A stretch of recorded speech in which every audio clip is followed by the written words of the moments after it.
it.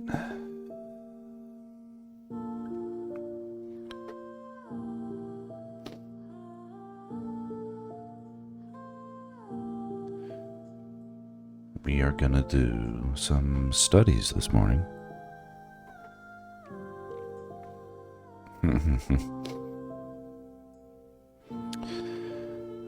We don't endorse the AI, but I think there's some references we can use here. Just Googling Midna.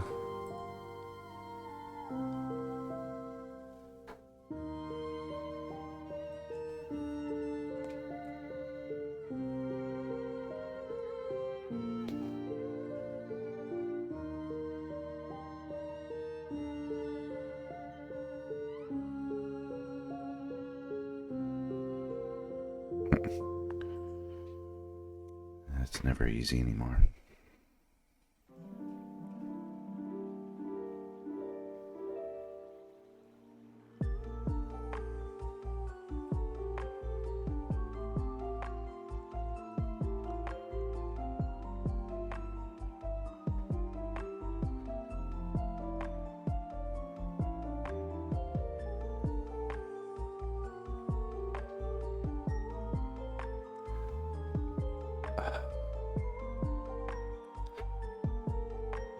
You know what? Sometimes you just gotta take a screenshot.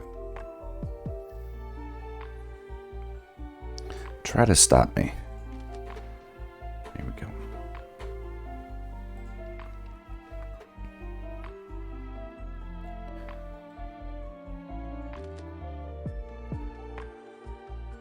This is cool. There you go. Posted to our Zelda.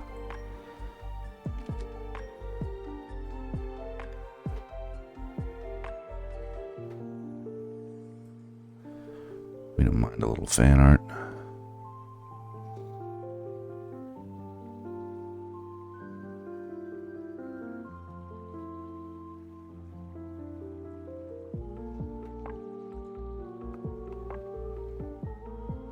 It's kind of cool.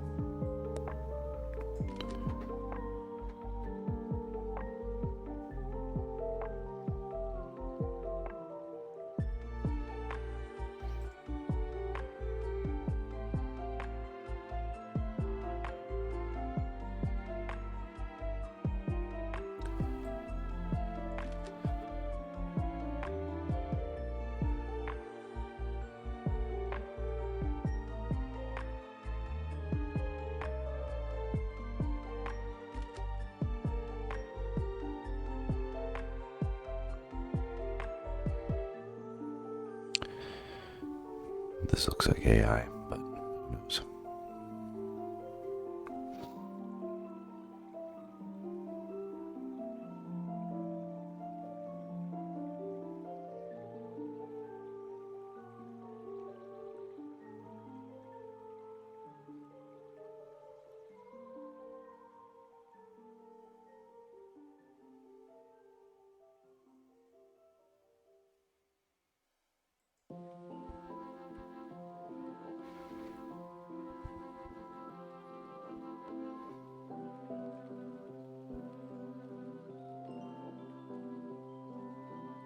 What am I clicking on?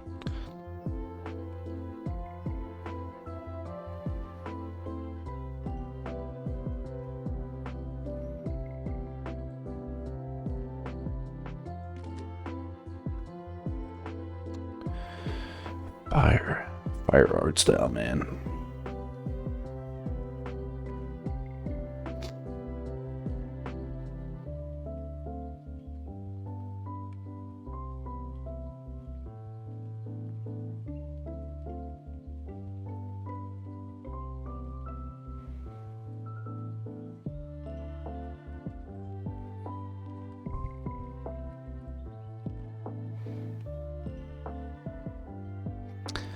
It's a worthy attempt. This is cool.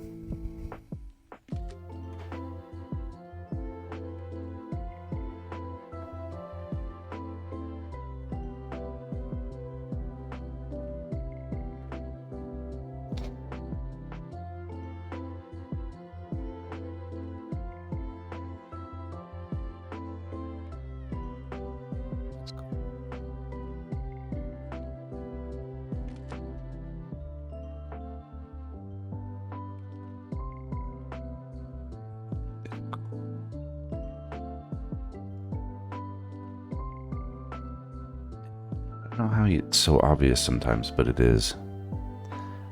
It's like you don't need to see where it's from to know it is. Maybe some ways it's a little obvious.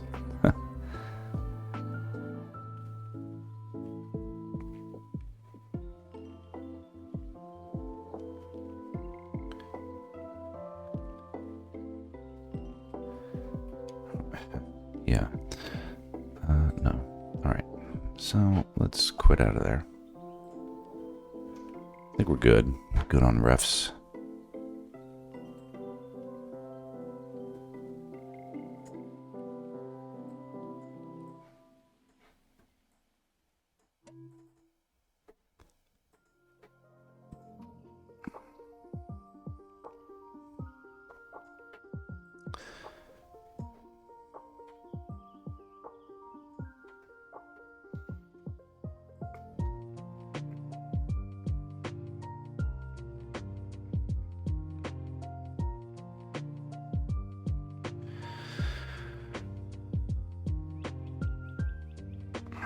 You know, I'm gonna make a coffee in a second.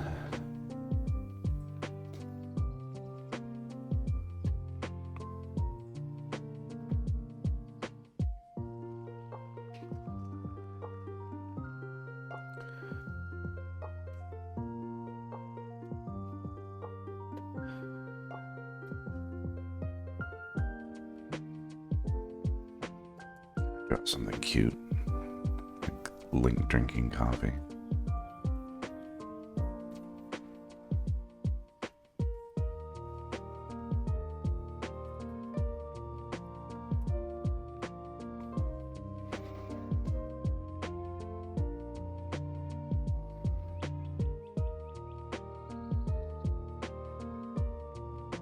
Like a cute sketch guy. Yeah. Need to work on that.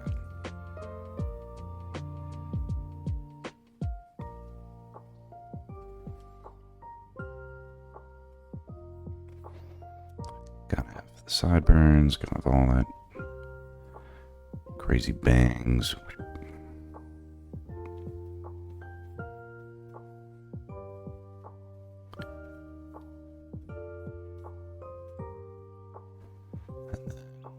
Womp.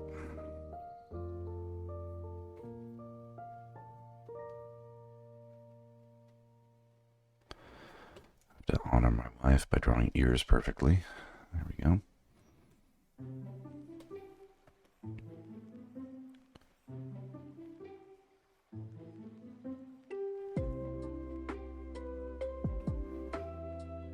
Get those shoulders all hunched up like cozy.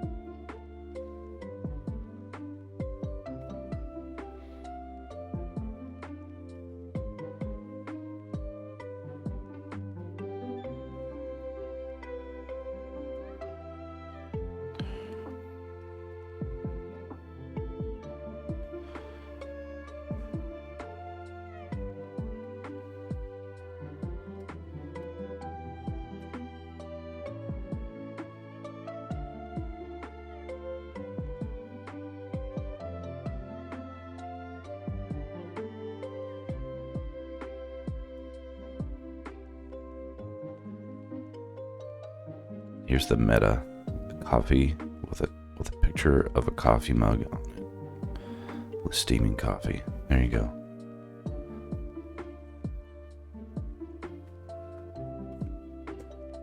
Okay, and now you can write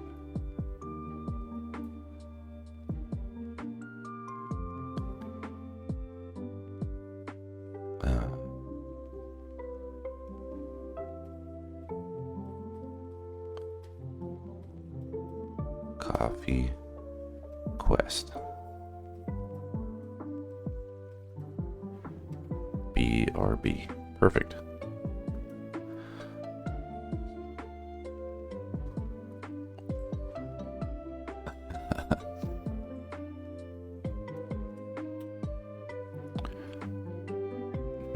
It's stupidly cute.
Uh-huh.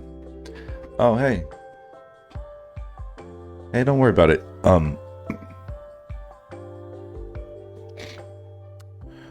Brain, thanks for chiming in, but don't worry about it at all. I'm just gonna do some studies. I had a party last night. I'm really hungover, so I can't even think.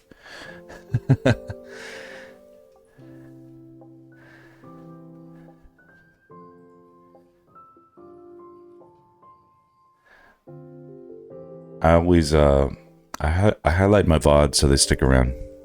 Not that it's important, but I like to preserve the sketch process. But do your thing. Okay, here we go. All right, so this was a cute little link sketch I just did. It feels like the what's really been popular has been those it's like it's fan art, but it's cozy. So it's like Link and Zelda, and they're like shopping for groceries or something, and like arguing about the price of milk. It's like the simple things in life, right? Oh, that cost too many rupees.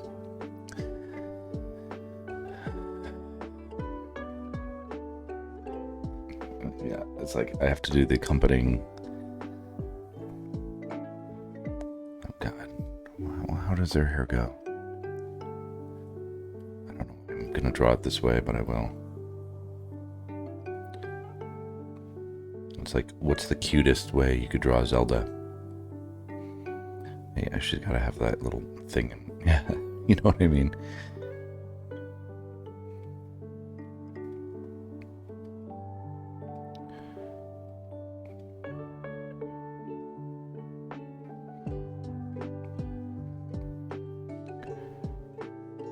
And then, you know, we don't draw noses. We draw lines going across the forehead. Or, you know, the snout. And then it's like something like this, right?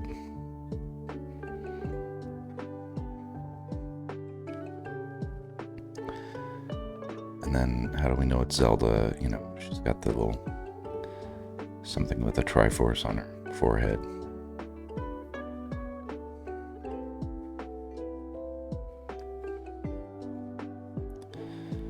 We all have sideburns in Hyrule.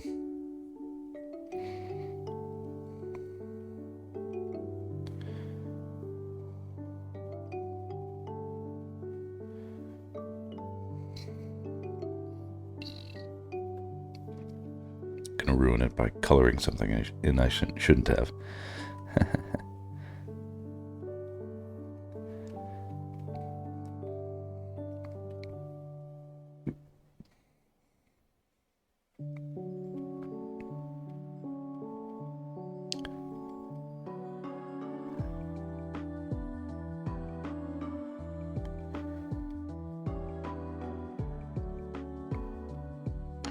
This is my wife when I drink her coffee in the morning. This is funny.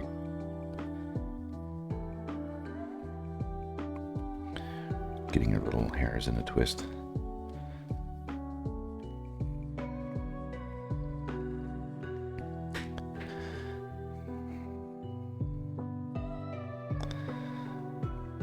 Then what is it about anime? They all swing those giant hammers. Right? Western audiences are like, oh yeah, that's the Harley Quinn hammer. It's like, no way, man. That's been around forever in anime.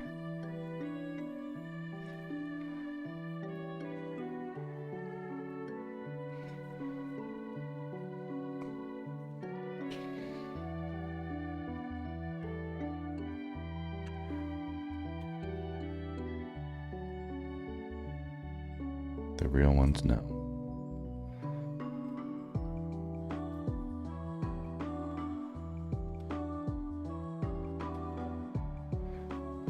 What's that trope called where the anime girl is swinging a hammer? I've seen it everywhere.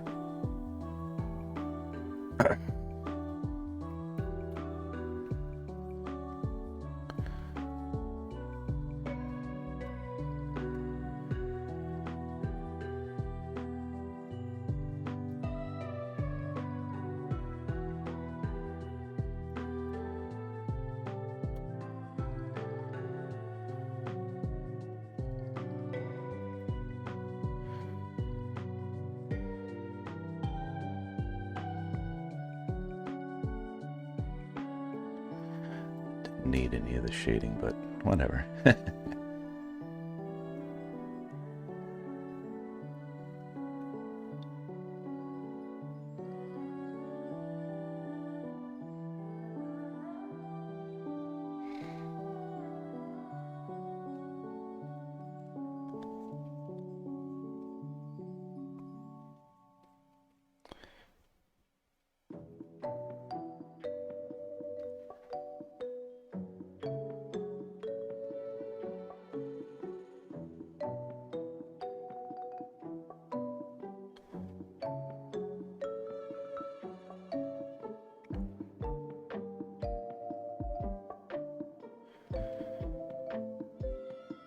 I haven't drawn anything in anime style in probably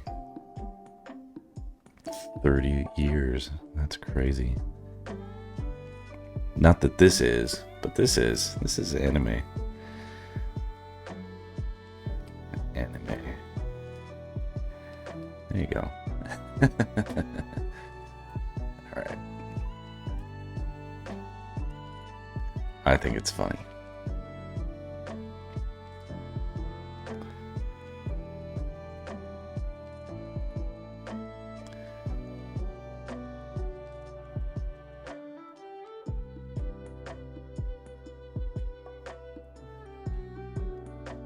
Get there. Oh, and speaking of which, yeah, because literally we're listening to Hyrule Cafe, and we've got Pura, whom I have no idea who this chick is, but she's, I guess, a sexy girl in the Zelda games. And then, I guess, Coffee Date is this person, you know. So everybody listen to and follow.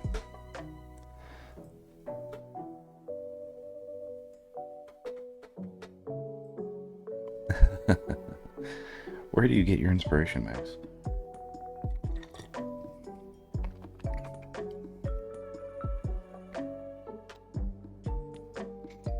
All right.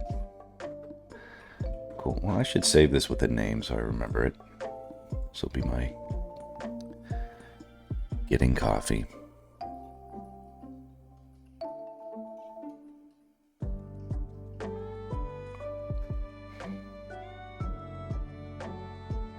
All right.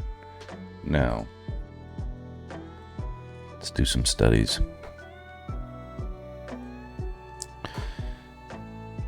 And what we will study today. And the study part is the, this is the easy stuff. It's weird. If you do the easy stuff,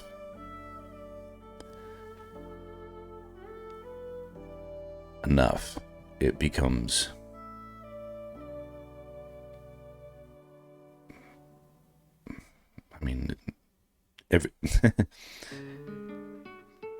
you can break anything up into easy tasks and do them so many times that they become easy.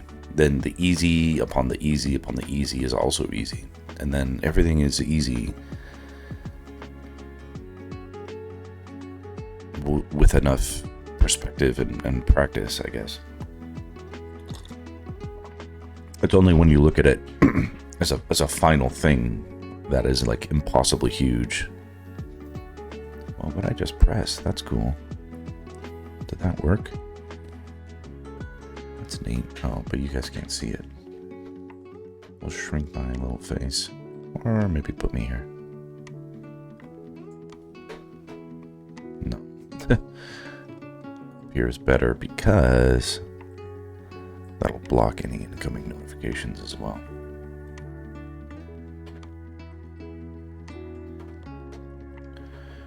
Alright, there we go. Oh, except I'm still here.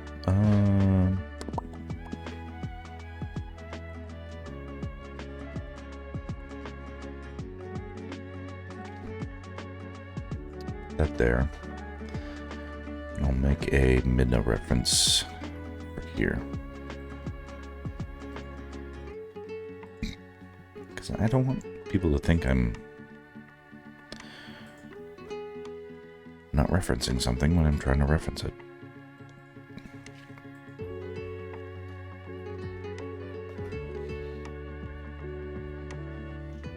And all these are cool.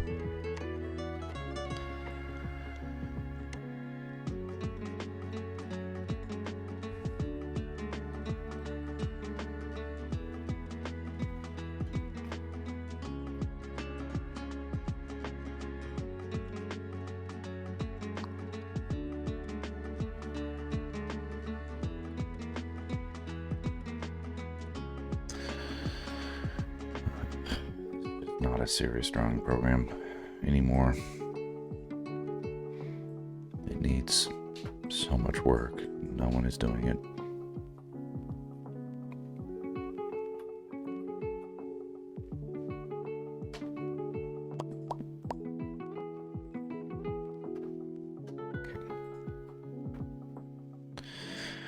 All right, so I have the reference here, but also here, and I can see it. And right now I'm in a hungover state, and what should be easy should be easy.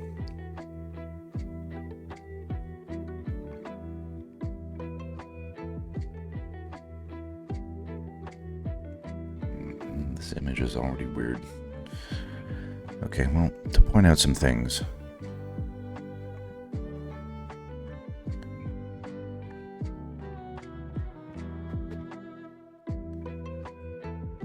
There is I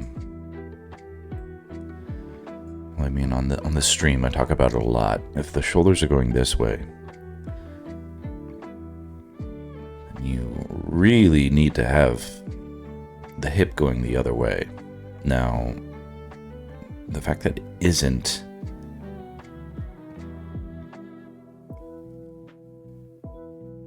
necessarily the end of the world, but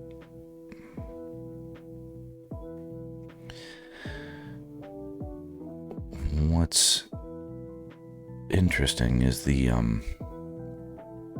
what this makes me think is that maybe this is what we have here is a lensing. Essentially, the camera is close to her body, but we have lenses that make it look like we can see her whole body without distorting the image by looking up and down.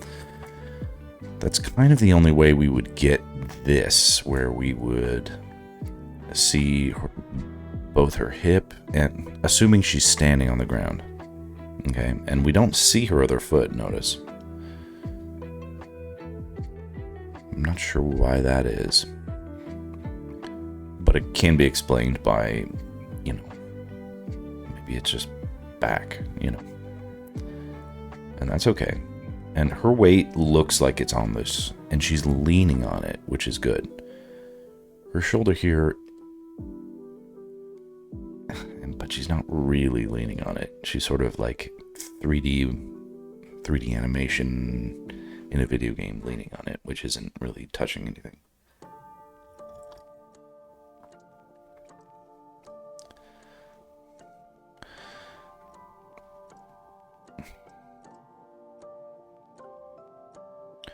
Well, what I'm thinking is that if this camera was actually set far back, viewing with a long lens, so we had a more objective view, you would see that I would be right in my more normal sense, where yes, this leg that we see is straight and holding up the weight, therefore this one can droop down, and that's fine. This shoulder, which appears higher, just relative on the 2D image, in Z space, it's lower relative to, I don't know what, the center of the planet or something, and this shoulder is higher, but not in 2D space where we flatten the image and we're viewing it with a distortioned lens, essentially. But what's happening is, I don't know, there's some weird mixed perspectives or something. They've given her long legs, and I'm pretty sure that she actually has short legs, or is that just the just because her impish form is Let's look at some of these other references. She has a long torso. She's different. She's not built like other girls. Like in some classical senses, we put the center of the crotch as the halfway point of the body.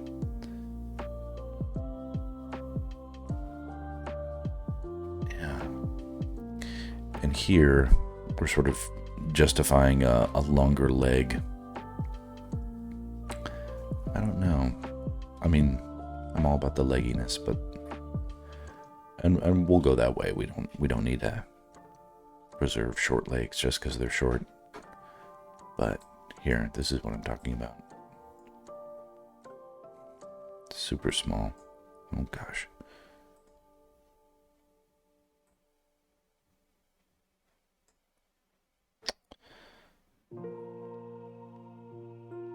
Do you see what I mean?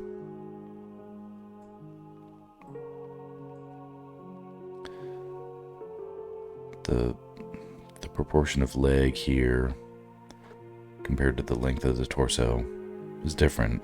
I think this is more accurate to the actual character. But then people just can't help themselves, and for good reason. And this is not canon. But this has the max seal of approval for the, putting the lower shoulder. Like here, it's clear what they were trying for here. Now this is a bit indulgent. This is not perfect, but nothing is. I really like this. That's cool.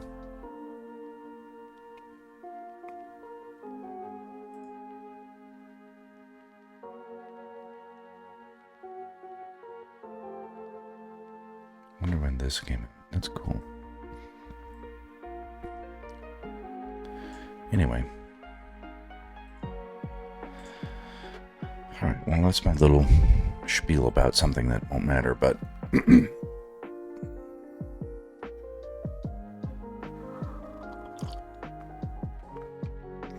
I think a lot of what trips up artists is the concept of mixed perspectives, which is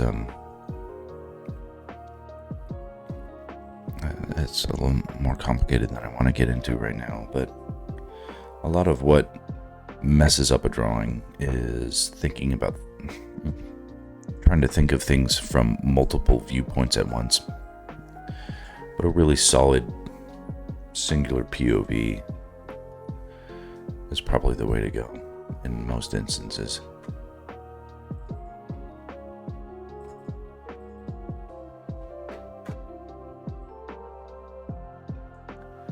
Alright. I'm not really using this yet.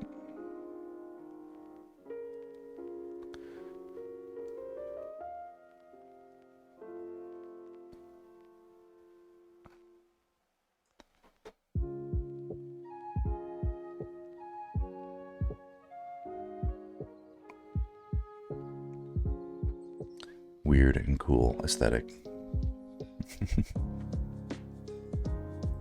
All right. Let's draw something.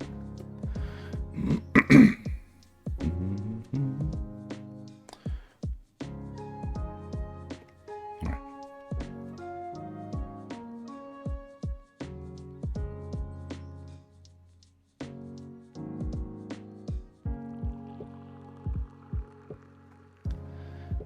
It's tricky. The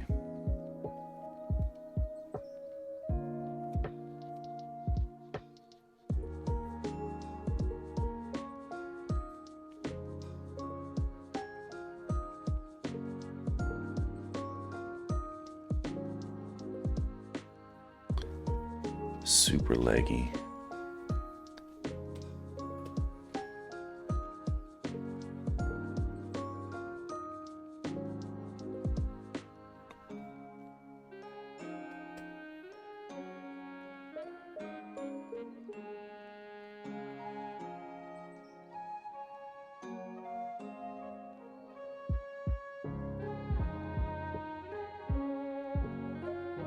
don't like to erase, but something about that head started off wrong.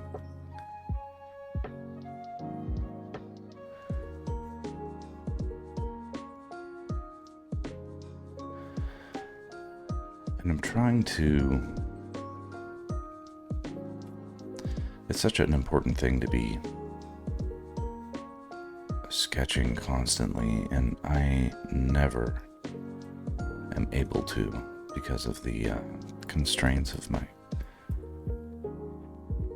personal life. It's just extremely...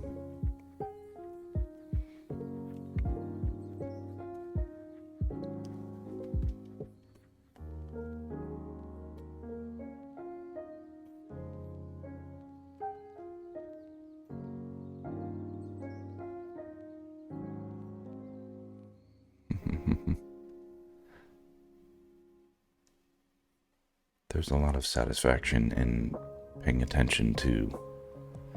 drawing for me is no longer an escape from the drudgery of life. My life is good.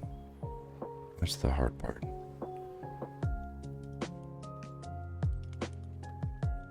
When I was young,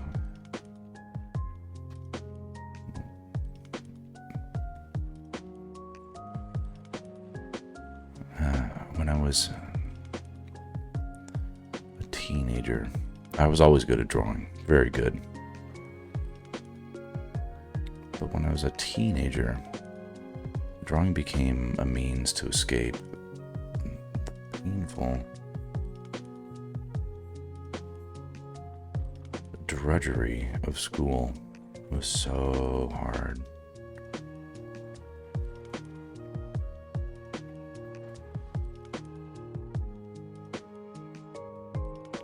Drawing was like a TV show I could turn on whenever I wanted. Like a max stream, but just for me and in real life, and low tech. That was funny. And other kids would watch me draw too.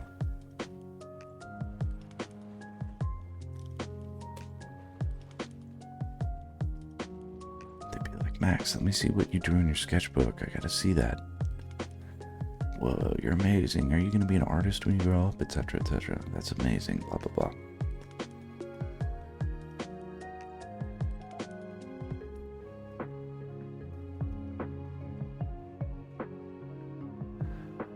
And I'd be like, I don't know. I wasn't egotistical back then. They would say, oh, you're so amazing. I'd be like, yeah, it's okay.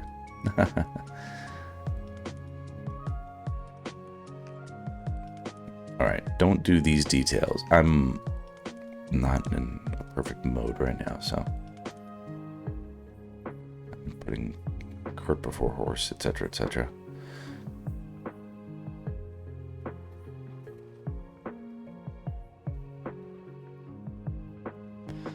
But it's also good that I'm not thinking about it too much. Like, you should think, but I don't know. This game, I can't imagine that's real game art. Like, these are... We can honor the reference, but I'm not sure if that is a Nintendo sign-off on the bus line. If so, it is a small wonder why she is goated, is favorited.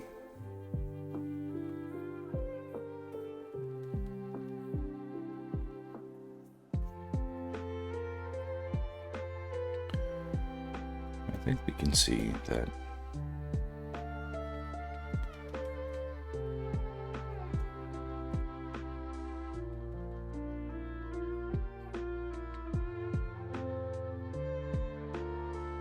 I don't struggle too much with reference studies.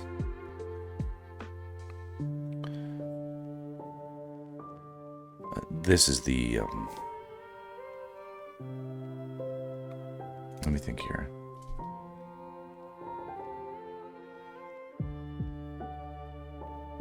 Yeah, it looks like they...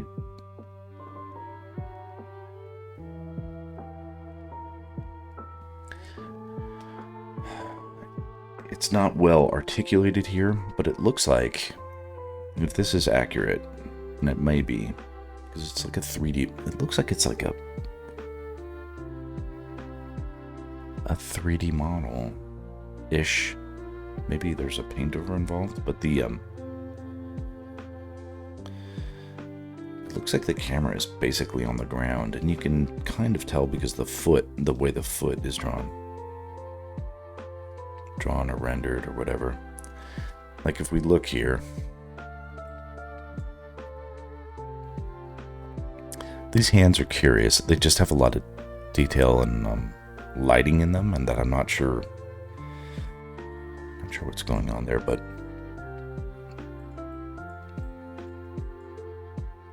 like this low poly bracelet, and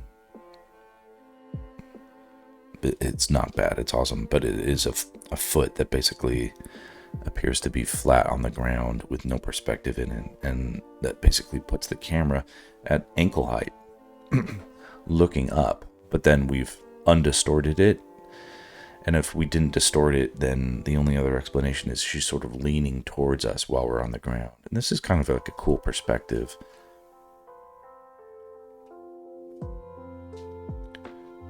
So, I mean, I don't have any complaints, but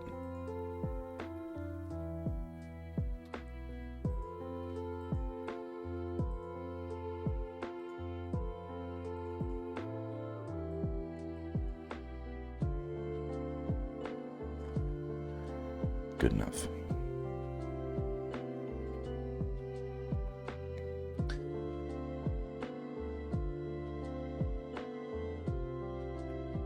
It's just some things that are cheated, because if she's leaning towards us,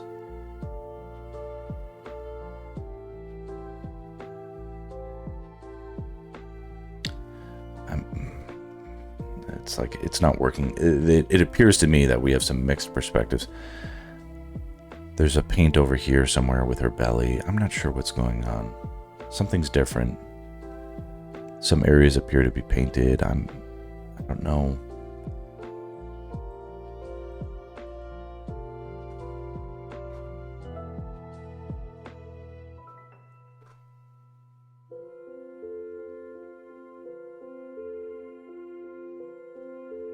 Yeah, it's still cool though.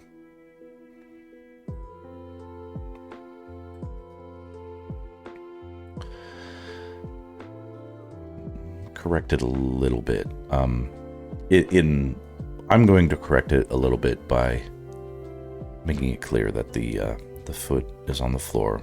We can put a little semblance of her back foot back there.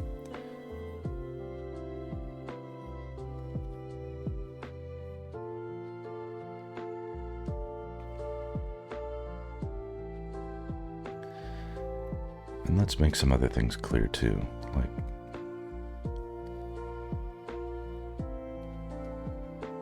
elbow can go like that and then come back in towards the body. You know, just why not make it clear? The pinky.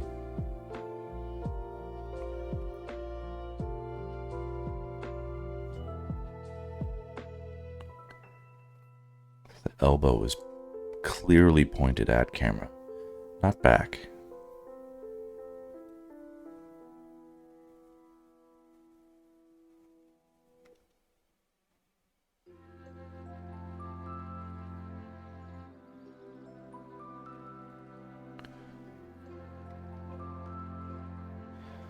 Clavicle.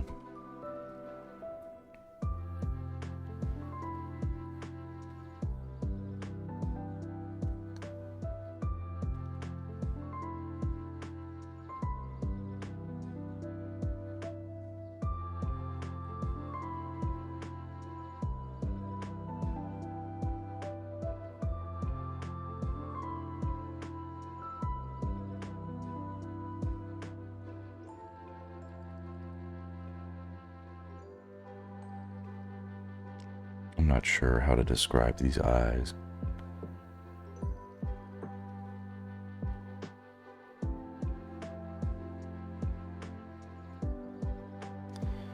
Sort of a long nose that's small.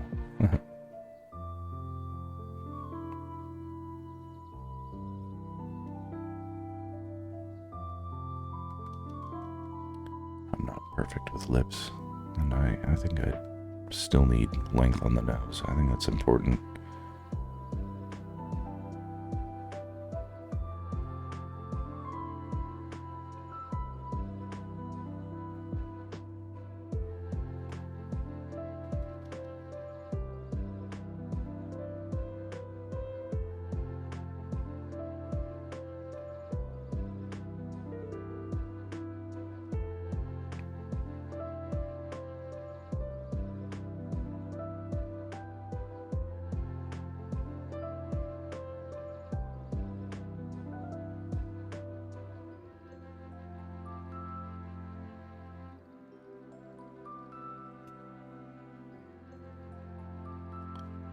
Position it just a little bit.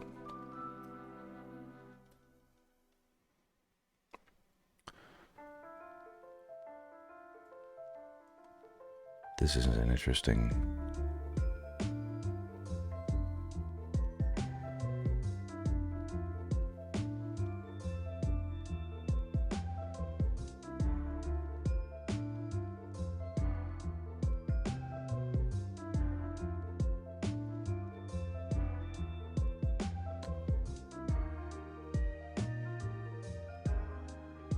Midna's lament, yeah. Very appropriate.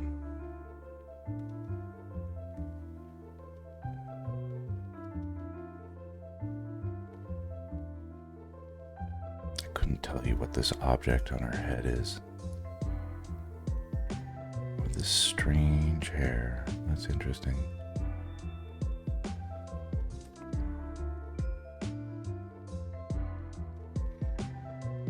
Maybe that's what they do with character design. They just do study after study, just looking at what things are actually looking like. It's so weird though. Who would have the time, right, to put yourself together this way? You just have to do it again the next day and the next day. I don't know.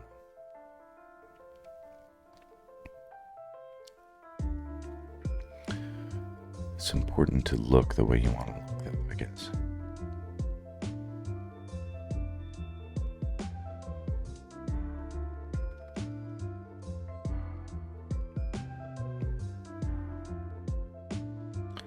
Let's do a quick little save.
Like this impossibly pointy chin. It's like alien.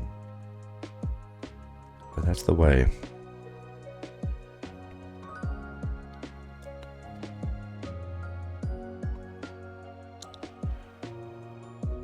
And when we do studies, we try to honor what's there. That's what makes it what it is. It's distinctive, even if it's not the usual. Where we're used to seeing, we draw on things. generalities is not how we do studies. You learn about how to do it differently.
It's tricky because it may be her costume that the belt that she wears always is tilted to one side specifically. That is.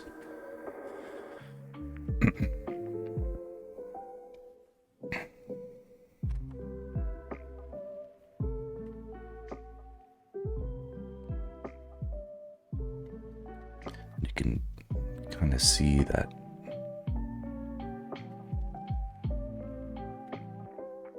What I did kind of had it tilting the other, in the drawing you can see it goes the other way.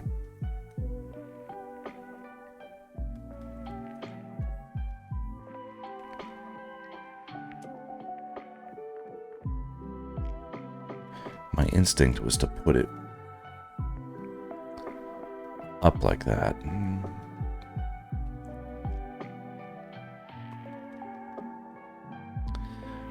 I think there's still a lot of up to her.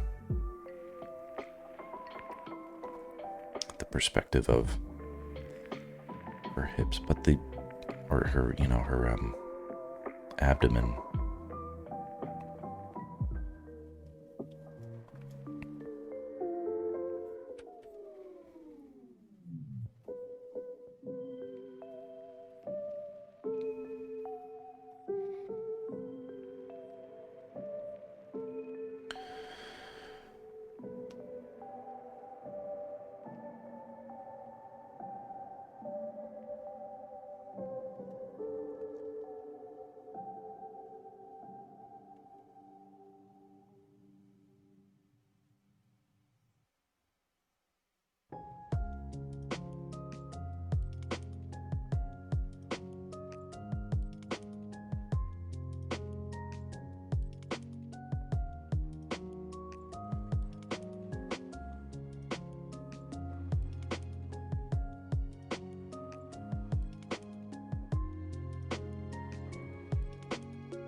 Strange belt that doesn't hold up her clothes.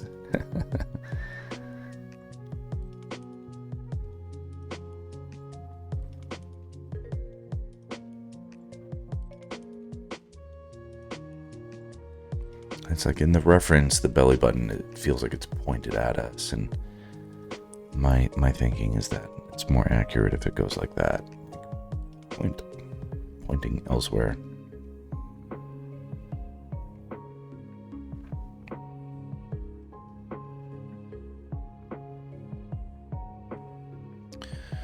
Feeling pretty solid so far.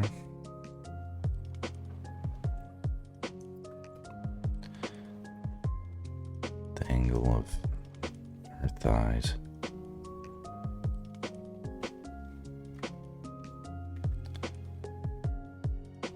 And then here, they can be more level, and they have to be, I think, because at this point, like I said, I feel like the camera is like right there.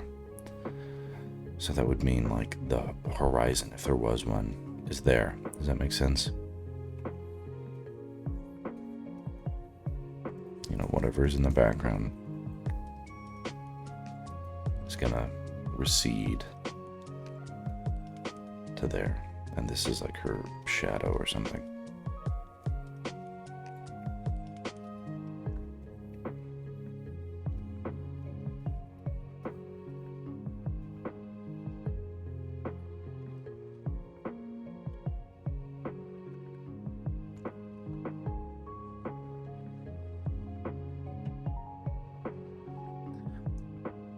Sun is starting to come up and the day will begin soon. I've barely done anything with these studies, but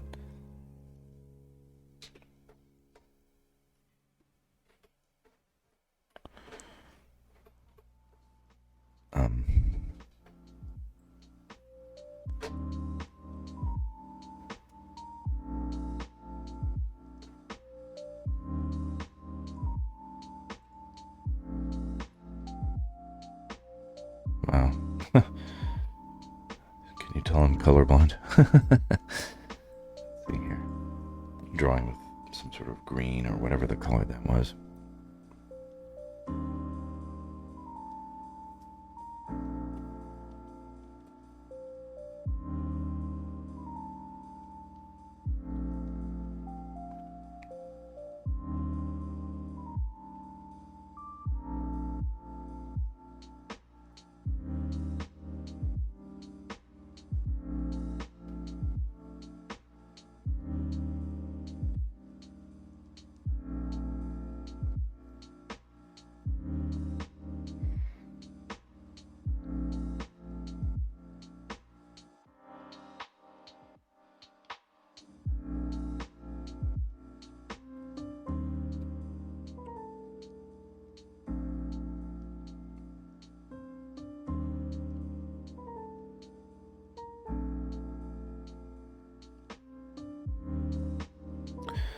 Cool funky ankle bracelets.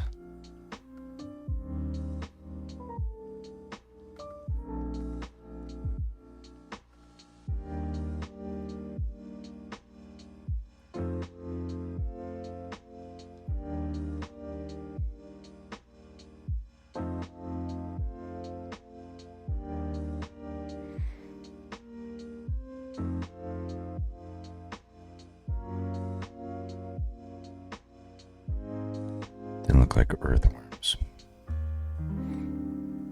Is that intentional?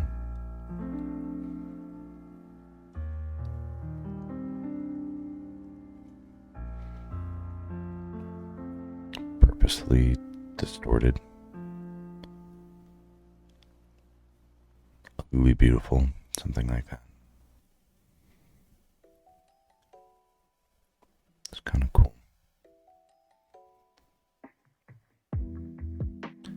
We've got these.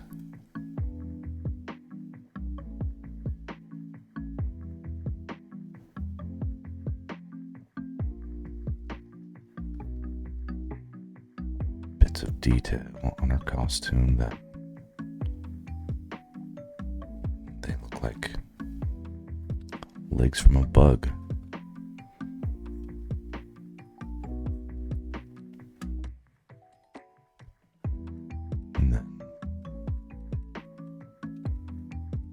These weird details,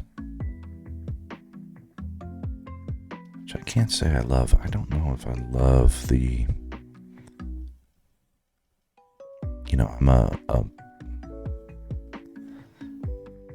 the Zelda aesthetic for me really sort of peaked with A Link to the Past, and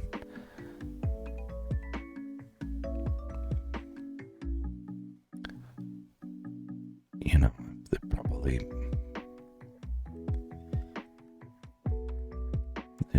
it makes sense to try new things for sure.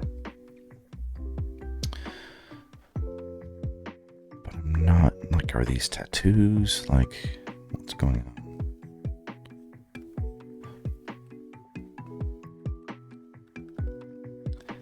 Is the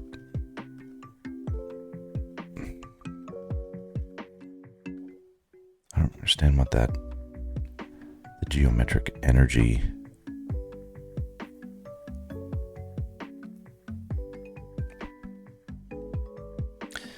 To me, it just reads as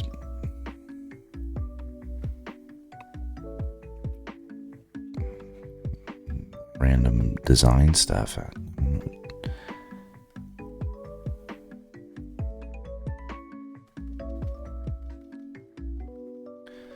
guess, forgive me, but I don't like random details.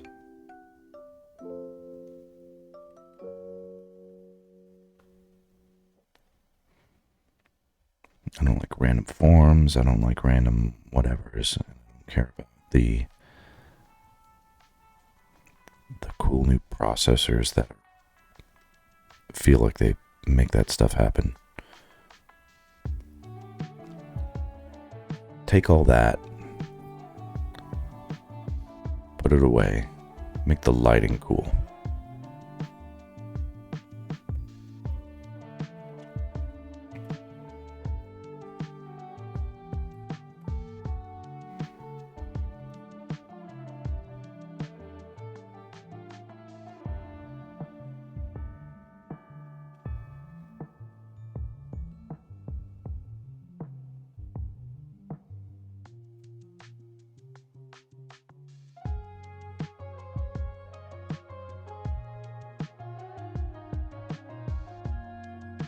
It's like, are these tattoos on her body or designs on her sleeve? And why are they the same?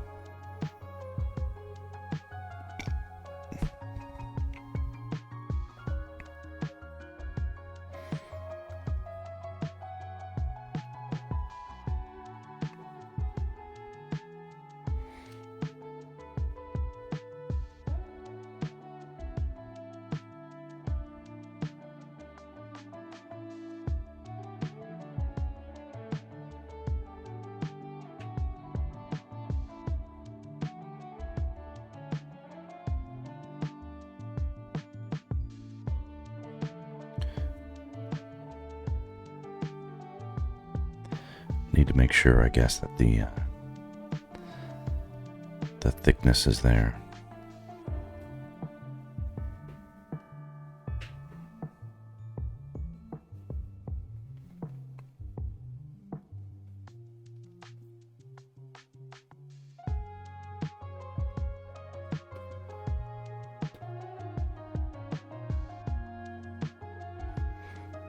Being told to stand up. If anything, I should go and sleep, but we'll see.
Sometimes it's tricky to get the eye looking directly at us.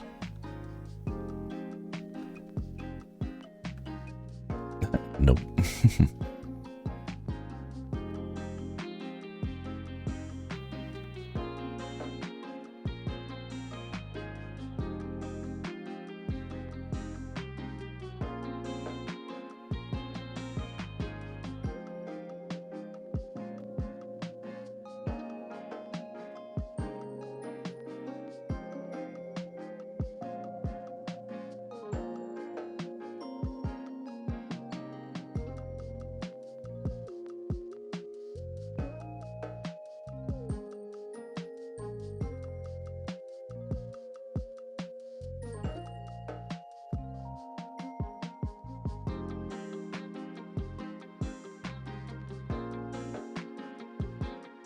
I don't know what this music is.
Interesting.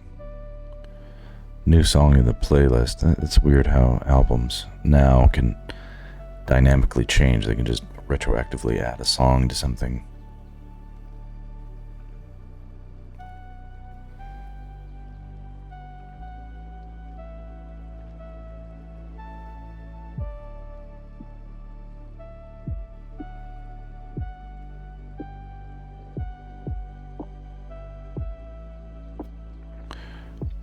Midna has these interesting orange eyes.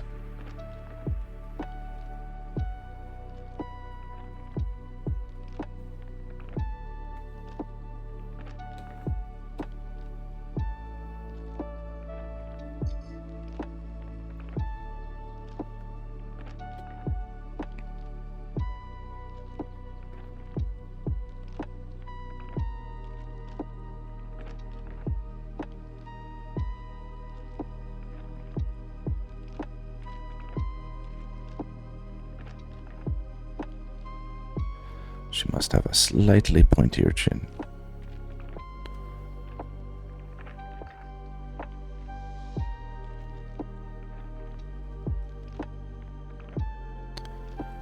Proportions I wouldn't normally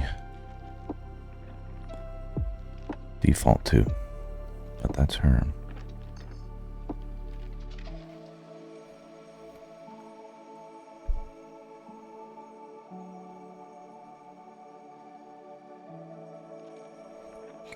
It's like not smiling either.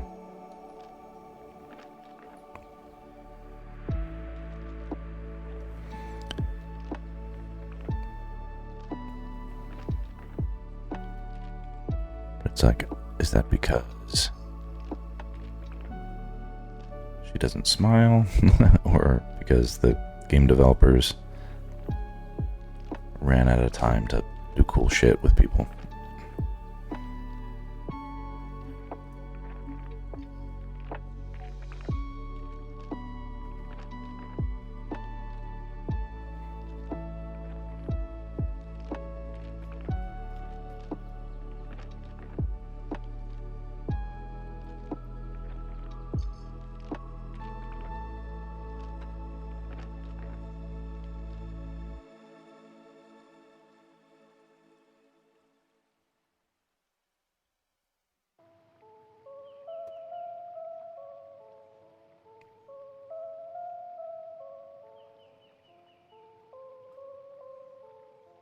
Welcome to Rivendell. Welcome to Rivendell.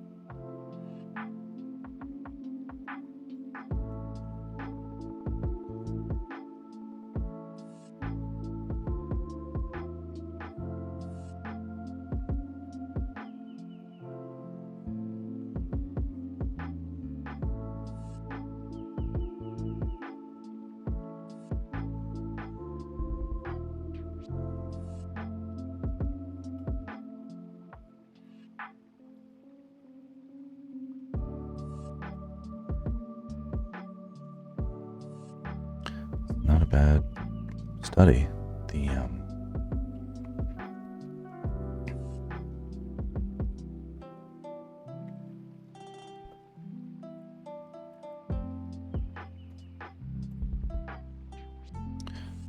Probably post this and get likes.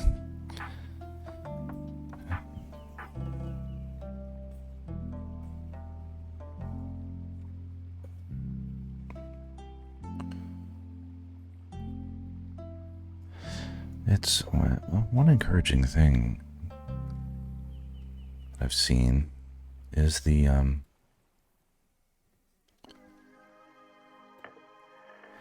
fandom, if you will, are and your normal, everyday, non-artistic person is quite impressed by the sketch, the concept of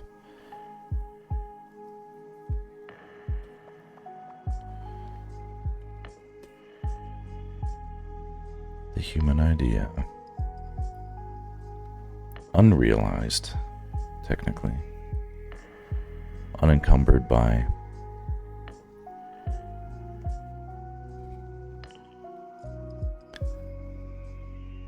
daunting efforts.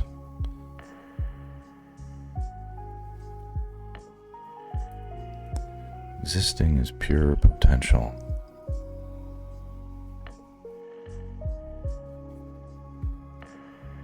I love it.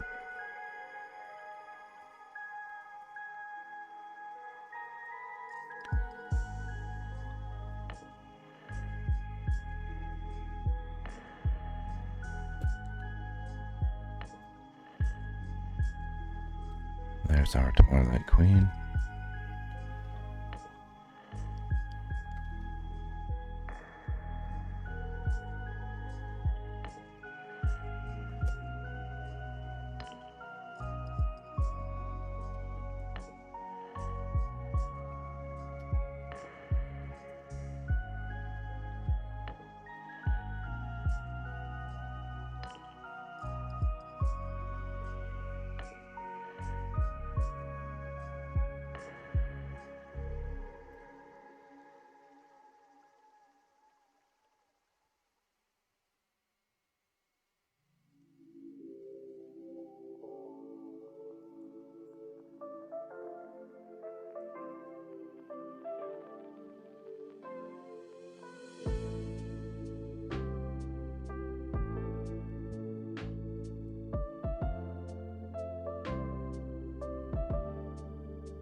Another day, another study. Alright, let's do another one. We'll go until my kids wake up. Which could be any second now. Well.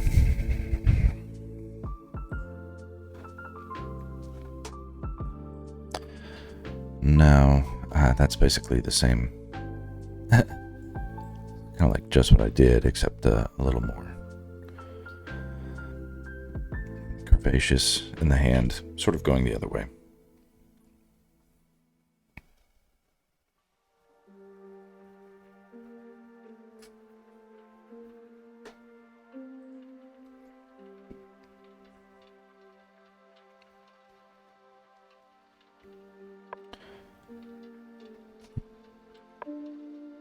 This one I like.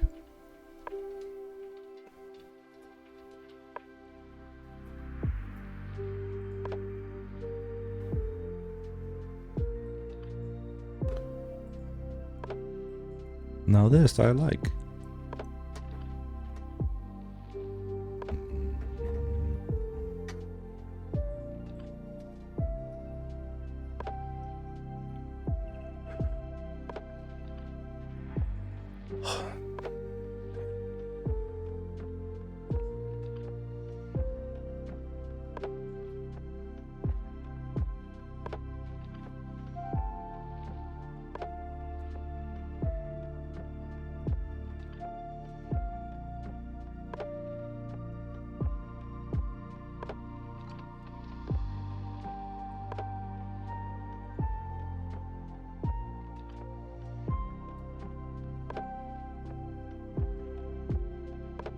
Val, hey. Good morning.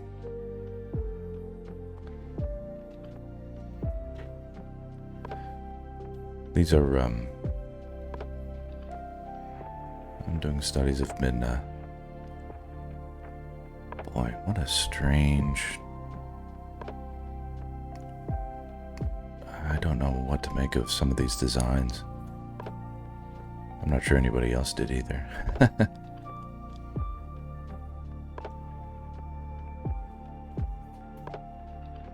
Anyway, that's what this looks like.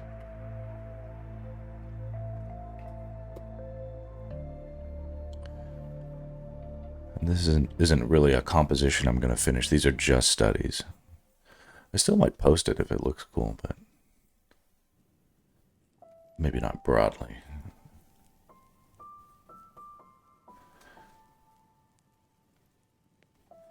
I posted the other piece, and it was well received, and I like that. So the Escape, the Lincoln Zelda.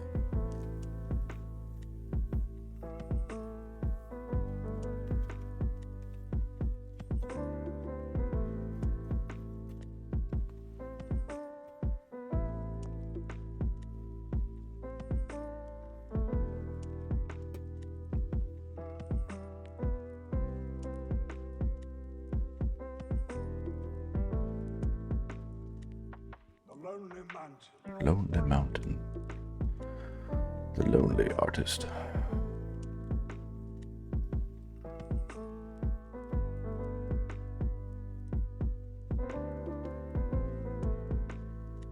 Weird jewelry on her head. Sort of a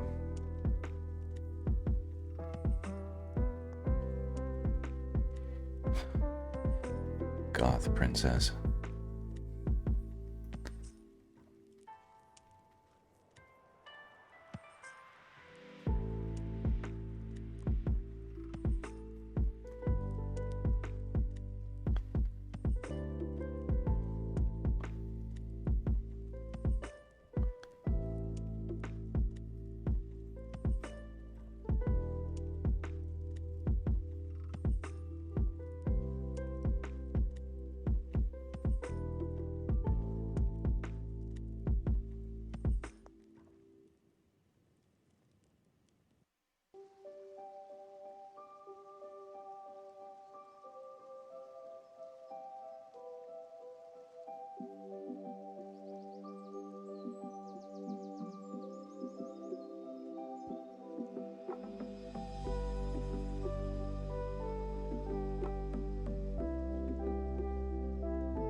I was at Universal Studios yesterday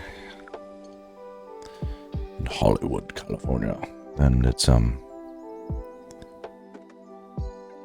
that's a bit of a misnomer anyway. It's more like North Hollywood, California, but it's all good. North Hollywood is still home to many production studios, etc. But we were at Nintendo World.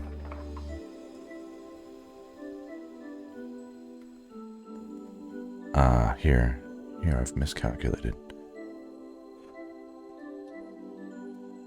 The origin of the bridge of her nose is up here. So.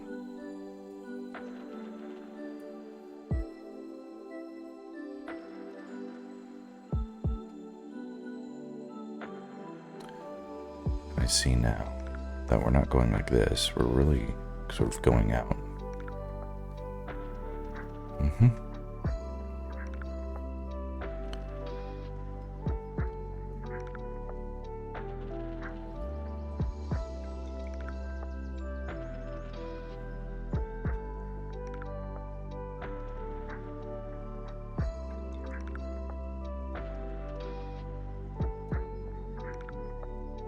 Anyway, I was at Nintendo World, and it's a lot of fun. I mean, there's only really like 1 or 2 rides to go on, but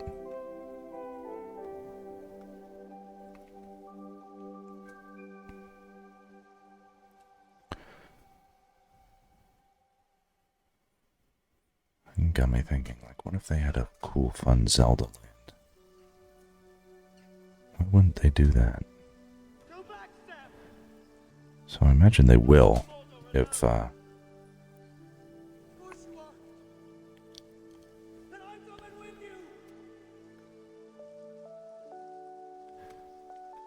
Zelda movie goes the way I hope it does.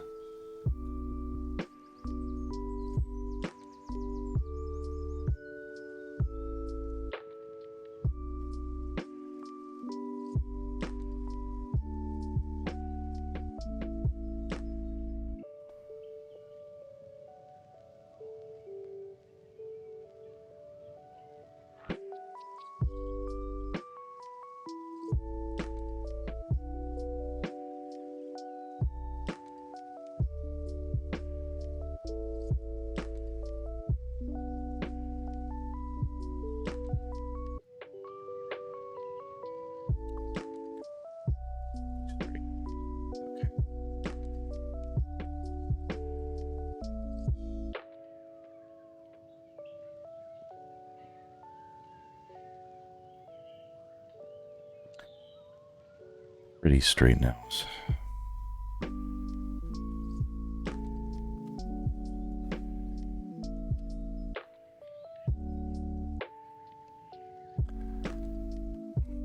How was Universal Studios? Universal Studios was fun.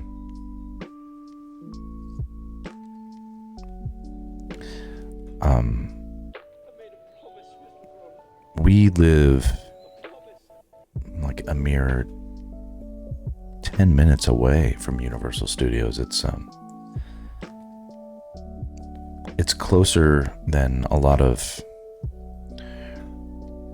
recreational parks, for instance. Like if I wanted to go hiking or go to Universal Studios, it's like equidistant to both places.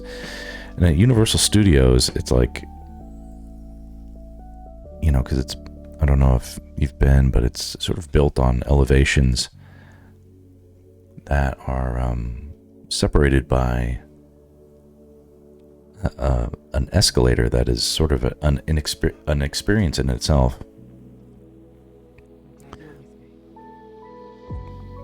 You can look down and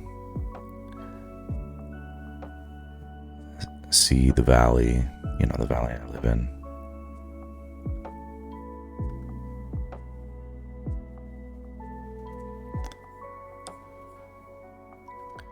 I don't know if this is a good portrait of Midna, but we'll try it anyway. Anyway, I went on the Mario Kart ride, which is fun. I'm getting better at it.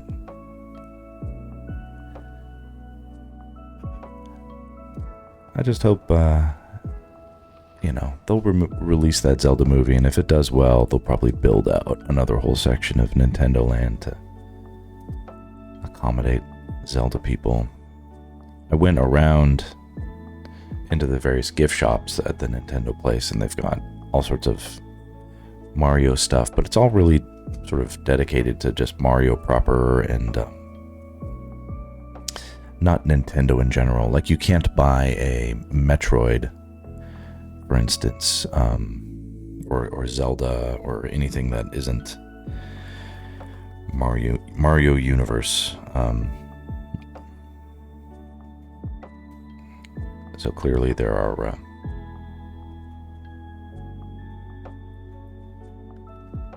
there's a lot of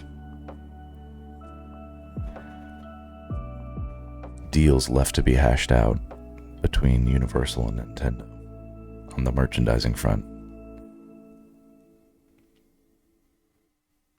You know what's also funny is this is a very disproportionate head compared to the reference. This needs to be much... God, okay. Embarrassed myself by,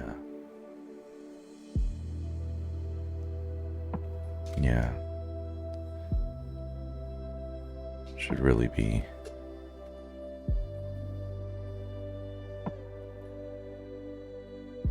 like that. If not smaller.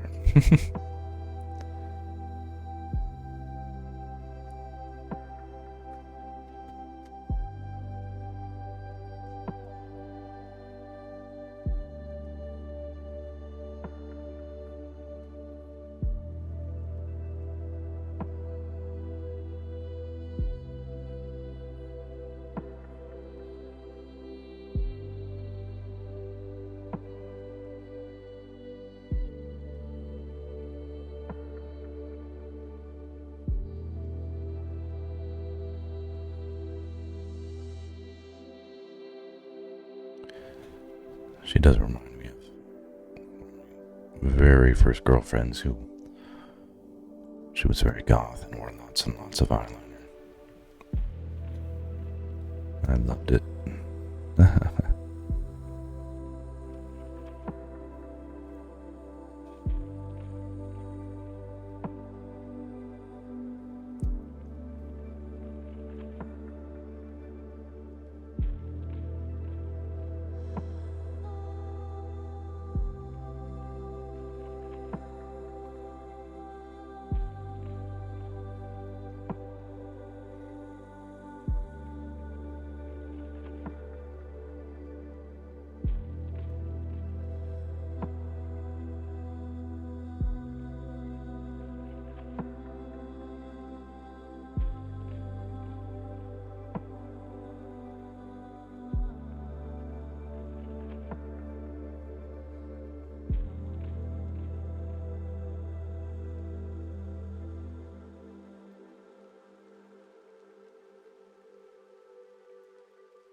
We need to fix.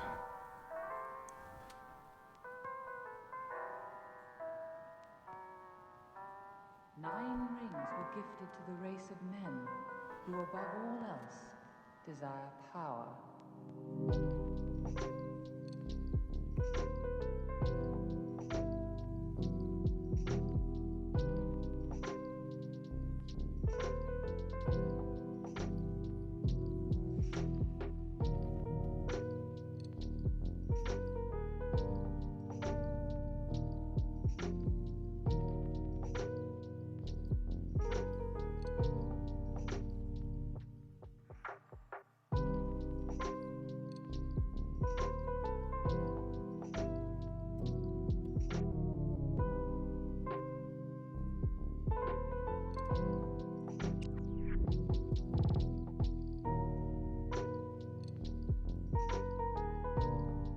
Alright, bro, what up?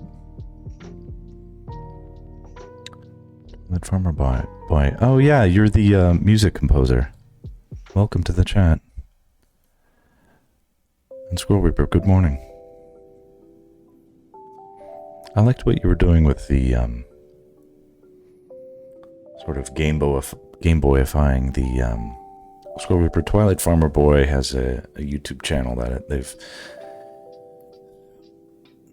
not done extensive necessarily. I don't know what it's like to compose music. I couldn't possibly tell you, but the more or less doing musical fan art, deconstructions of some of the more modern Zelda tunes, but to the more or less the musical chipset of the Game Boy. Correct me if I'm wrong. I believe that was sort of, yeah. You can look them up on YouTube. They've got some interesting stuff up there. I liked it. I followed.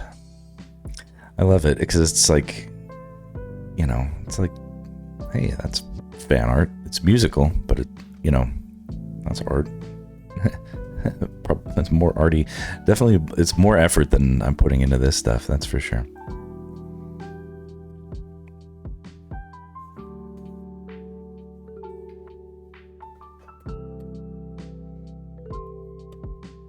Oop.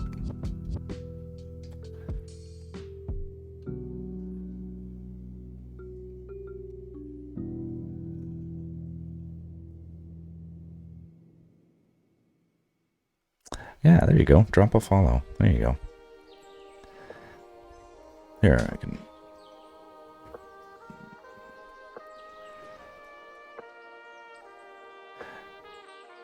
Do you have other projects that we should know about, or is it just that one? Not that that's not enough. I couldn't imagine what it takes to compose music. I would totally... Like, that kind of stuff is pretty good. But it's not quite great for the streaming stuff. Otherwise, I'd probably rock it out.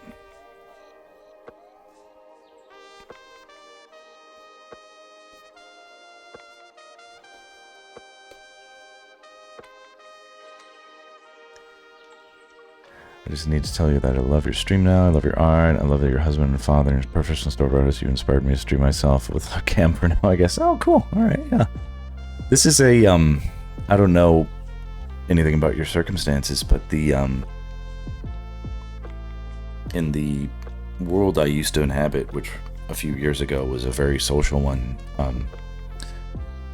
obviously pre-COVID, I'm in LA and I do do storyboarding, and I would go to studios and I would meet other artists and be very social.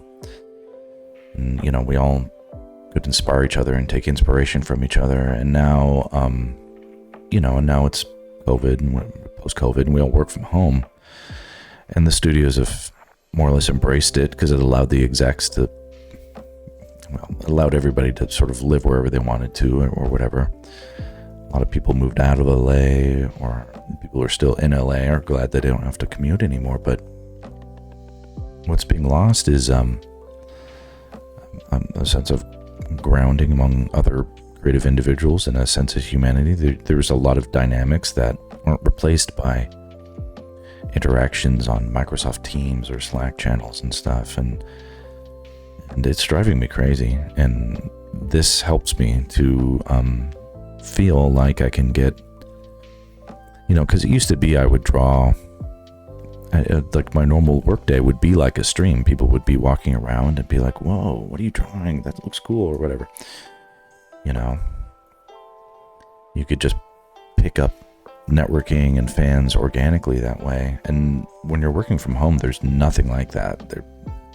If you're not, I'm on a project, like hypothetically I'd be on a project now and there'd be like 3 other people and we're all just email addresses. We're all just sending information to each other. It's like, that's what I am now. I'm data, and and an assignment and I pour my heart into it and I draw the hell out of it and I send it off and they're like, thanks, received. And I'm like, really? Fucking amazing artwork? And you're just like, cool, got it. All right, I need something else, right? Anyway. So these are just Midna studies. Obviously, these are not, when I do my art, I like to, you have to like look at the reference material, right? Then you interpret.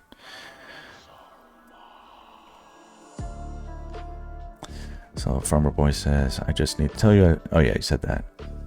I've been looking up Zelda art for years, and yours is about the best for my taste there is. Oh man, I appreciate that. I am bringing, I think, my biased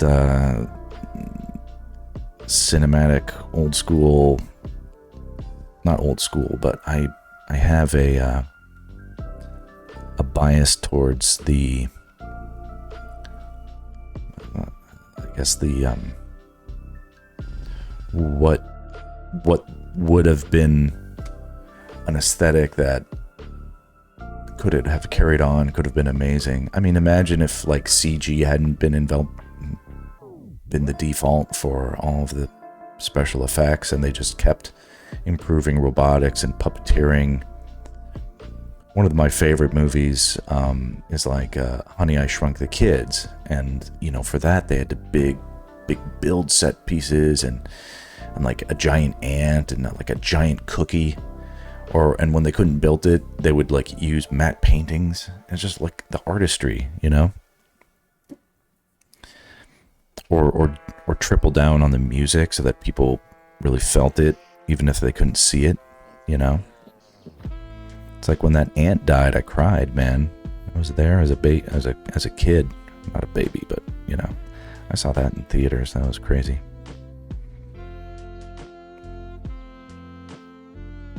All right, let's find another piece. Anyway, I'm very pleased you found and joined the chat. I plan to keep this up, even if it's not just the Zelda stuff. I love all the old school Nintendo art is my. That's everyone's. It's our collective legacy.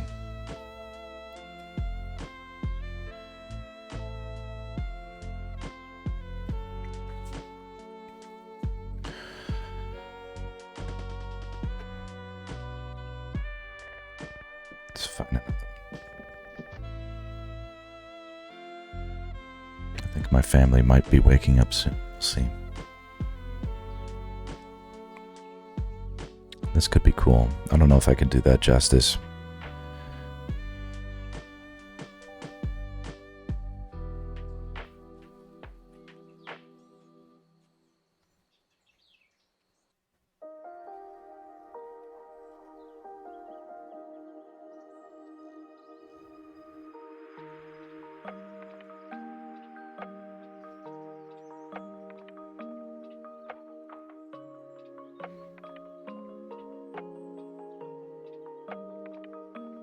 I think that's what I got. Maybe this one?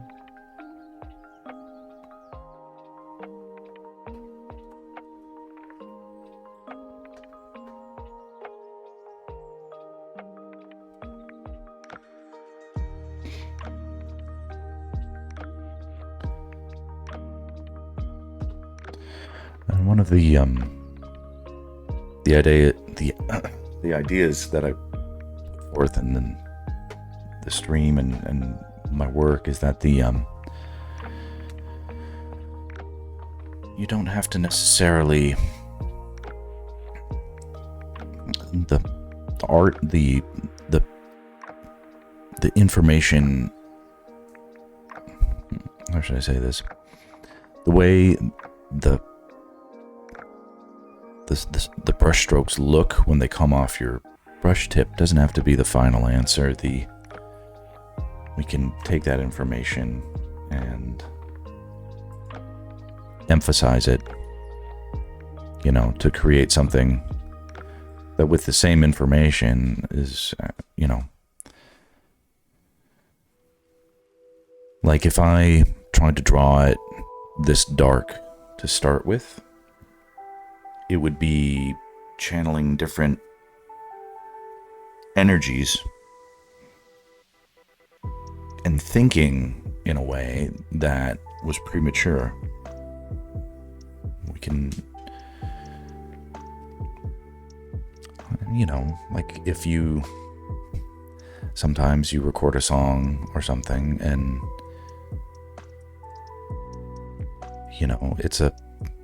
it's not a song where you would have the person yelling into the microphone. They're sort of whispering, or they're singing softly, but you want the people at the back of the stadium to hear it. So they record it soft and then they play it loudly, right? It's not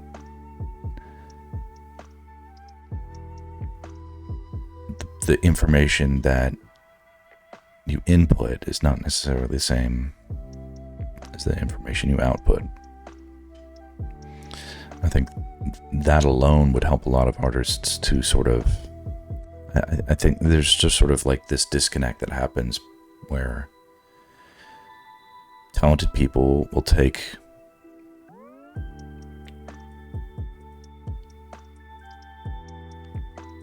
When is the last time you squinted your eyes? I thought you were a squint man. You talk about that in your streams a lot, squinting your eyes. That's more for like the compositions. And this is like a thanks for reminding me. But the I'm squinting now. Shit looks good. What can I say? You need so for like what squinting helps is to reduce obviously the so the musical equivalent. I'm not sure if you're an artist. Actually, I think you were sort of doing like pixel art for your own videos, right? Correct me if I'm wrong, but that stuff looked good too. But the not my forte is the pixel stuff, but I dig it nonetheless. One of the I think there was an old Adam Carolla is quite cringe now, but as a radio personality when he started out, he was very influential on me, and he was the host of Loveline, and they would bring on musical acts, and one of their musical acts was not that they would play, but they would be on the radio, and they would sort of be guest stars on the Loveline radio show where teenagers would call in and talk about like, oh, I think I'm pregnant, what do I do, stuff like that.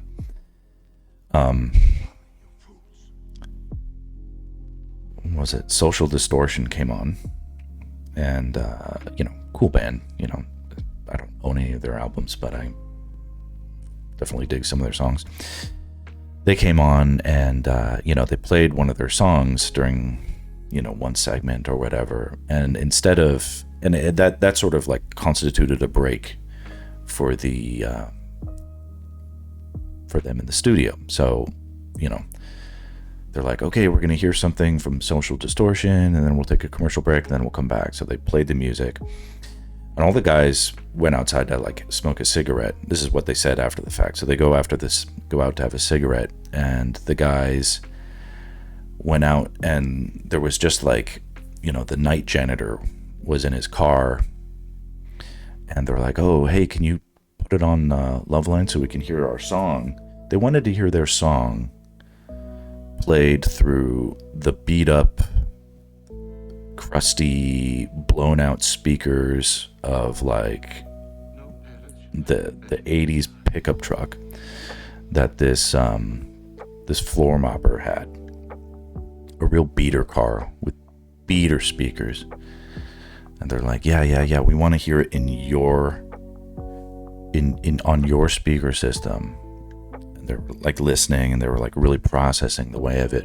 And they came back and they were talking about it then after the fact on the broadcast, and they were talking about how they're like, when you're in a studio and it's like perfect equipment everywhere, it's like perfect, and everything's meant to, capture the fidelity just as good as you can. But you get too much information that way. It like overpowers, and you lose the perspective of like, what is it at a glance? How do you know how good it is, really, to the average person who they're not going to experience it the same way that you do in a studio. They're going to have their own way. It's filtered, it's compressed, it's distorted through radio broadcast, there's static, and then it's played through the world's worst speakers, and you can barely get the volume up or whatever, with like traffic noise around. Imagine all that. So it's like, when they want to hear it how it really comes out, they have to go and listen to it through something that strips away all that fidelity, something strips away all the detail and just gives you the basic impulse of the thing. And that was the thing that needed to really be good. And if that could be good, they knew they had a good song. So that was that's the musical equivalent of like a squint, right? And we talk about this sometimes on this stream, where it's like something will look good here, but then I'll put it on my phone and I'll be like, damn, it looks like shit. You have to consider the medium. Scroll Reaper says, just rewatched the Color Theory /Light video. He showed a woman in a bathing suit and also her complex outfit and how you would light both differently. Bathing suit, you emphasize the lighting to create a complexity. However, with the complex outfit, use a small directional light, and said usually use a side light only for one area and the rest in the soft shadow. Since the outfit is complex, overuse of complex lighting would create a conflict. I mean, it's like you just have to be wary about, like, to my mind, like, this to me is a strong piece, stronger than compared to, this is, as far as I can tell, this is just a photograph of a printout or a 3D printing, right? But if you squint at it, it's so clear. Whereas here,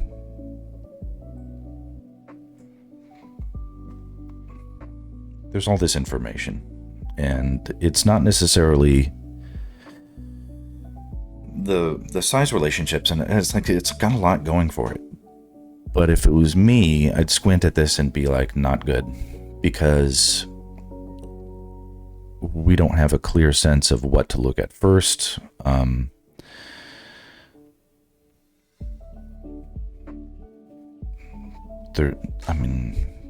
It's sort of light and dark on light and dark. And not enough was... It could have been done a little bit better with some of that, those tonal values. Because everything else about it is pretty awesome. So there was just something left on the table. It's not that it's bad, it's quite good, but it needs to, it needed a little bit of simplifying. Because you squint at it and things just sort of run together a little bit. You get multiple impressions at the same time. Whereas this is like a very clear impression of what it is. You can tell what this is. This is the other thing, equivalent to a squint. It's like you shrink it down as far as you can. Whereas this one,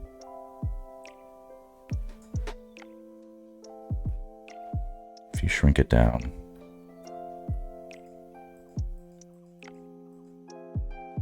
it just sort of all mushes into something indistinct. And then the pattern of light and dark is not all that's left at this scale is a pattern of light and dark that is sort of just, it looks like random noise. And that's not good. Too much battling with each other for central attention, yeah. And Twilight Farmer Boy says, right, awesome, good of them to do that. Listen on a crappy radio, must be tough to adjust volume settings for every instrument in a song. Yeah, no, it's true. A lot of what I do on this stream, if you watch it, you'll see I've got sometimes 50, 60, 70 layers. I don't even count them. They get so much. I'm surprised I can go that high. It's because of my modern computer setup. It used to be that I couldn't do that. Things would just get so process heavy that the computer would just crash. But now I'm like, okay, there doesn't feel like there's like a lot of limits to what I can throw at, you know, these modern setups. So I'm pushing the boundaries a little bit, just seeing how far I can take it. But in some ways, I have too much control, and I lose objectivity. You know, that's not good.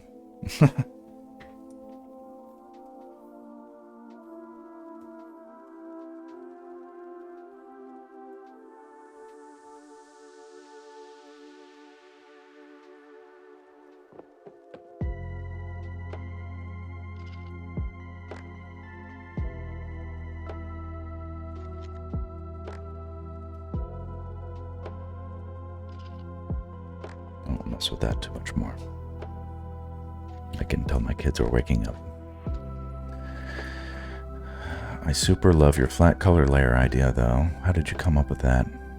So you can select parts of the composition very easily. I like that you like that. It has its downsides because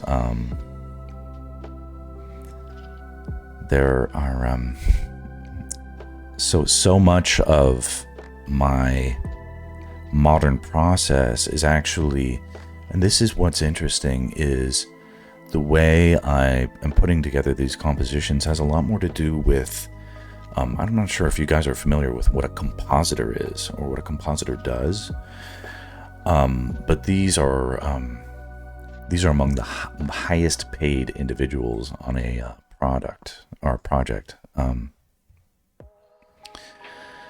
A compositor is someone, they sort of build the compositions, but the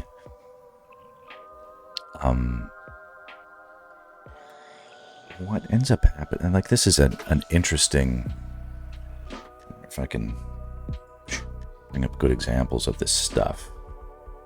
I don't want to like have all my shit up. Let's see here. Rendering passes.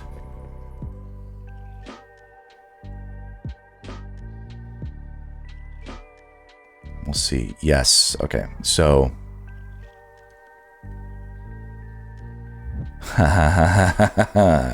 This is good.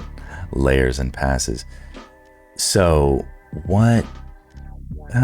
So you, Twilight, you remember what I was saying, or you recall what you were just saying, that I've got the color flat idea that allows me to select different sections, because people work with selections, but they don't understand that colors that are flat can also be selections. And it's tricky for artists sometimes. A lot of artists really want to just be at the finished product as quickly as possible, or treat what they're working on as if it is finished. And what they lose in that bargain, you know, that's great for making paintings that are like paintings, I guess, but you know, I often work in something that's like a pipeline. Hey, Robbie, how you doing, buddy? I'll change you in 1 minute. Okay, so I gotta go, but this is the here we go. Look at this. Layers and passes. Okay, let's see here. So this is a 3D, and I just pulled this off the internet, but this is a technique that I sort of intuitively inferred by watching what compositors do, because they bring it, like, there are 3D teams that have 3D, and they render out not just the final 3D image, but they render out, this is what you do all day? You're a compositor? That's interesting. So a compositor renders out different passes: a diffuse pass, a lighting pass, a global illumination pass, a caustics pass. Look at the difference. The raw pass. I mean, can I put this in the chat? I don't know if I can. Oh, if I go on the... This is like a shortcut. Robbie, I will change you in 1 minute, buddy. My little son is here. Okay, here's my channel. I'm going to put this here. You do 3 stuff and you end up retouching all your 3. Okay. Okay. This just looks like a like an illuminating link that I just want to put out so that it's easy for people to sort of understand what I'm talking about. Reflections pass, a shadow pass. So I do like occlusion shading. And then look at this. I guess they call it a clown pass. The clown pass creates an image where each material is displayed as a flat color for easy selection and masking in an image editor or compositor. I didn't even know about this. I just sort of inferred it by watching. I was like, why would that guy have that image on his monitor? And I was thinking about it. And I was like, that's a good idea, you know? I was like, I'm going to do that. I want to call it that now. It's a clown pass. It is, because it looks absurd, right? But it's useful, right? But like, are absurd things useful? Well, yes, they are if they contain the information. Ambient occlusion pass. You know, I've talked about this stuff on my streams. And it isn't like they need all of this information, but it's helpful to have it if they need it, because it isn't about making it look perfect or real. It isn't about making it look real, because real often sucks. It's about making it look awesome. And when you have all this information, because the 3D rendering programs can export each of these as individual things that they can push and pull the levers on, you know. So this is all good information. That it can a depth pass. Okay, it's been 1 minute. Here, Rabbit, come here. Come here. I'll pick you up. Come here. Here, I want you to say hi. Oh my god. Oh, look at you. Here, that's you. Do you see? Look at your face. Can you make a big, cute smile? All right, all right. I gotta go. Oh, a puzzle mat. Okay. I'm gonna sign off, everybody, but yeah, he's cute, huh? All right. There. I'll do more studies later, but this was fun. In programming, they use a similar flat color to determine what is selected in the game image, which color. Wrong color. Yeah. I do like color coding also in my storyboarding. It's just good information sometimes, even if it's not real. Flat color coding installation. Touch coordinates correspond. All right, that's all too much, I understand. I love your streams, by the way. They aren't watchable on Twitch anymore. I don't understand. They're not watchable on Twitch? No worries. Tell me what that means. They're not watchable on Twitch. Did I drop frames? The last two weren't saved? That's interesting. Well, this one will be. I think that might have had to do with the, maybe there was some copyrighted audio. I'll look into it. But I'm putting them up on YouTube. I just have to catch up. There's a backlog. All right, I got to split. All right, thanks so much, everybody. I appreciate. Oh, here, let me do a quick thumbnail. This is. I still do this stuff here.